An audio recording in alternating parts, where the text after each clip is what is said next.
મારો નાનો ભાઈ એક્સપાયર થયો હતો એમાં ટીઆરબીમાં, ને 2 વર્ષ કમ્પ્લીટ આજે પૂરા થયા છે.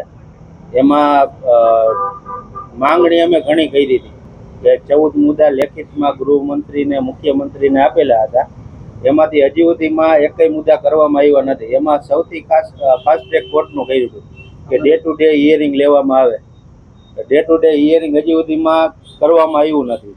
અને એથી વધારે અત્યારે લાગત કેસમાં જેટલા હતા બધા મેમ્બરને જામીન આપી દેવામાં આવ્યા છે. જામીન મળ્યા પછી અત્યારે જે કેસમાં સાક્ષી રહ્યા ને એ સાક્ષીને ધમકાવવામાં આવે છે.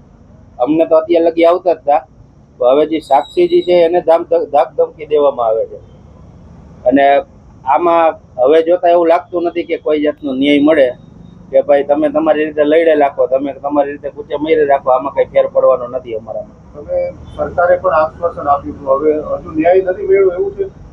જામીન મળી ગયા પછી હું કેસ ચાલુ, મેન વસ્તુ ડે ટુ ડે હિયરિંગ નું કીધું હતું.